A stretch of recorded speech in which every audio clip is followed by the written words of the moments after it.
the EU is very, very split. You have countries such as Ireland, for example, Spain, which tend to be pretty pro-Palestinian and pretty tough on Israel. And as we discussed earlier, you have countries like Germany that are a lot more cautious.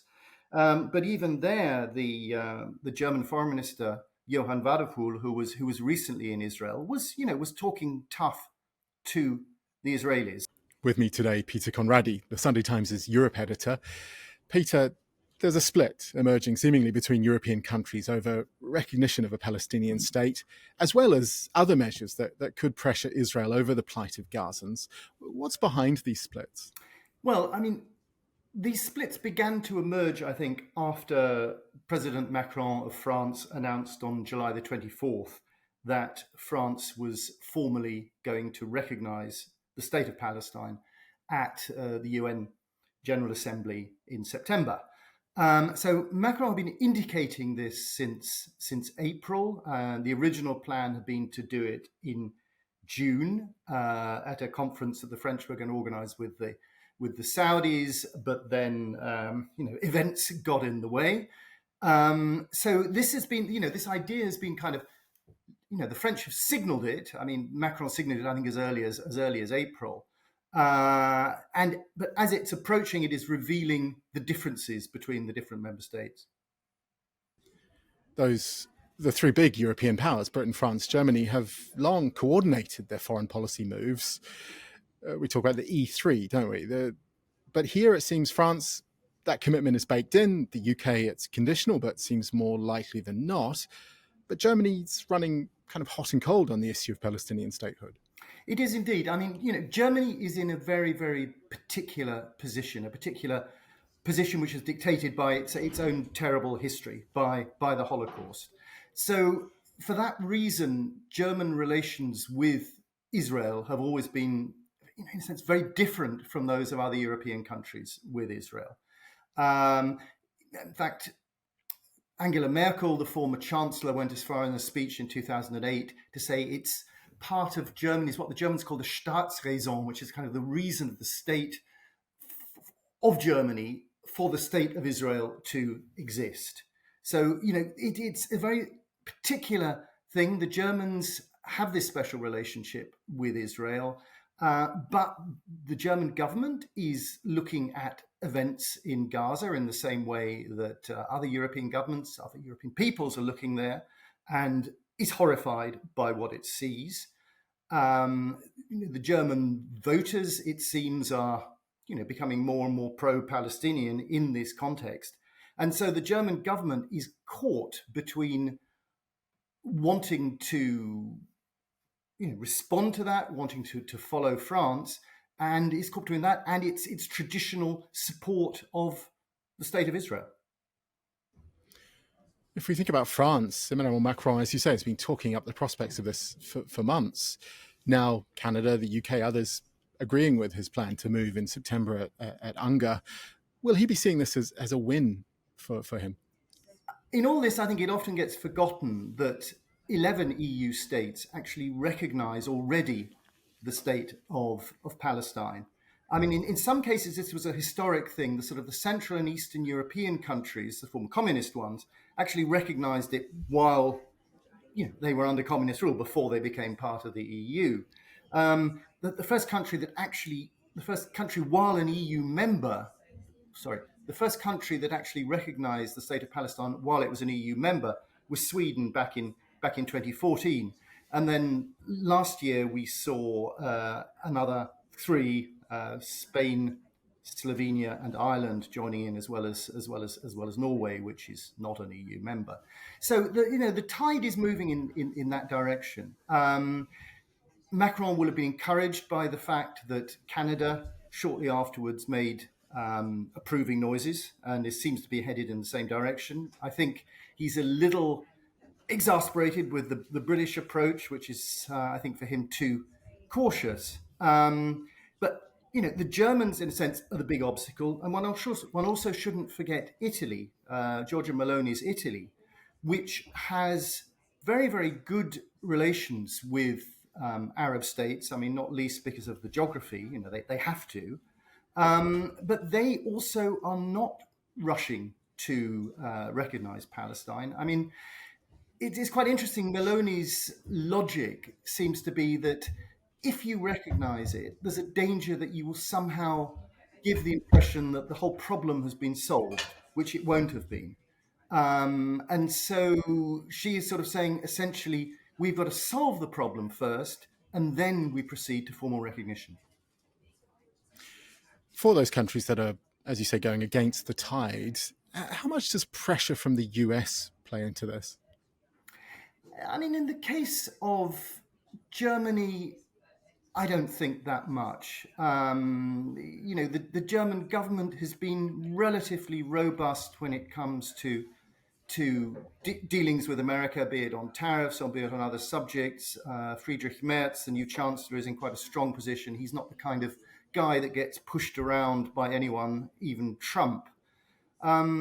In the case of Italy, Giorgia Meloni is a very close ideological ally of Trump. That being said, I think, I think the Italian position really does predate her and her relationship with Trump. So I don't think it's so much Trump pushing them around. I think it's just, to a great extent, the different histories of these different countries, particularly the case with Germany.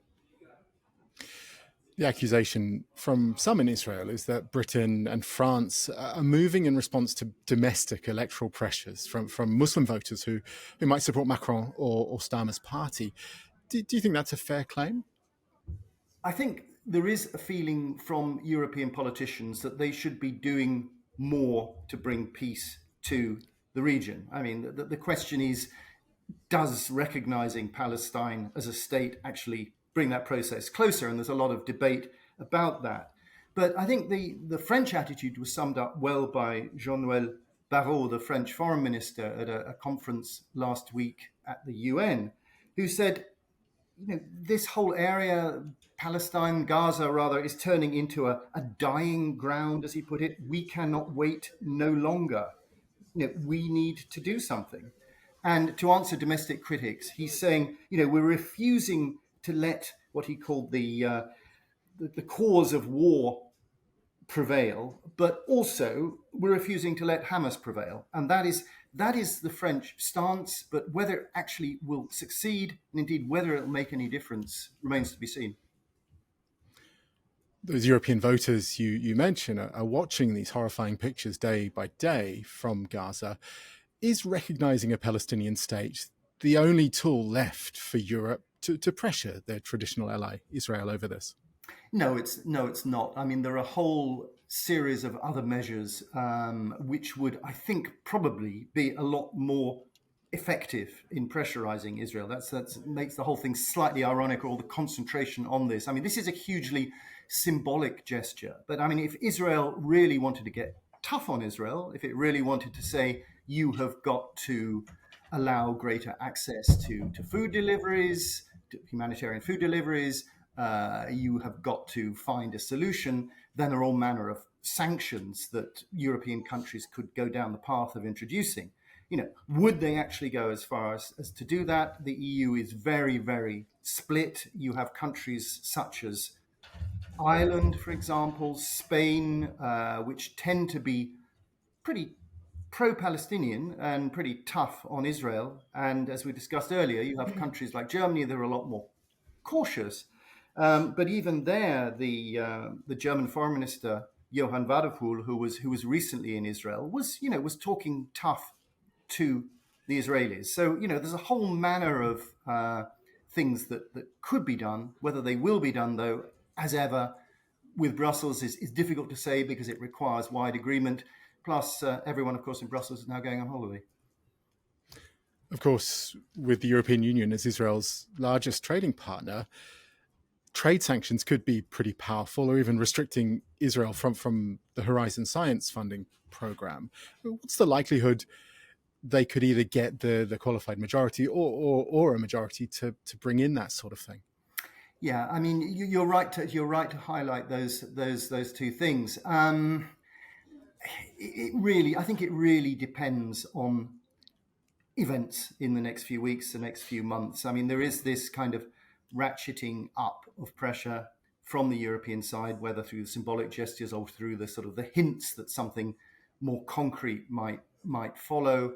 I mean, if, for example, Israel were to formally annex the West Bank, then that would, I think, completely change the equation, and it would embolden some people in Europe to be a lot tougher on Israel than they have been so far. But it's getting anything done on a European level is just a complicated procedure because there are so many players involved, 27 obviously, and they come at it from different perspectives with different histories, and getting them all around the table and getting them to agree on something. I want you to bear in mind that sort of anything that requires unanimity. Hungary's Viktor Orban, who we've not mentioned so far, is a very, very close ally of Netanyahu. So what kind of role will that play? There's so many unknowns in European politics, really. And there's a slightly confusing sense that the post-communist states were very much in favor of recognizing the Palestinians, but yet in practice they are not now. Yeah, I mean that is sort of that's a quirk of history, really. I mean the recognition that was extended towards the Palestinian state by the Hungarians, by the Czechs, by the Slovaks, the Poles, and whatever, while they were part of the Soviet bloc. This was essentially the line that was dictated from Moscow. They slavishly followed it in the sort of the Moscow rule book. Israel was in with the capitalist West. The Palestinians were part of the liberation struggle across the world that the Soviet Union positioned itself as a champion of. So, I think those countries are not going to, Viktor Orban's Hungary, are not going to unrecognize the Palestinian state because that would just be absurd, I think, in this context. But I think, one needn't think that somehow they are all very, very pro-Palestinian because they're not. And I think it's really just a quirk of history. Peter Conradi, thank you very much for your time. Thank you.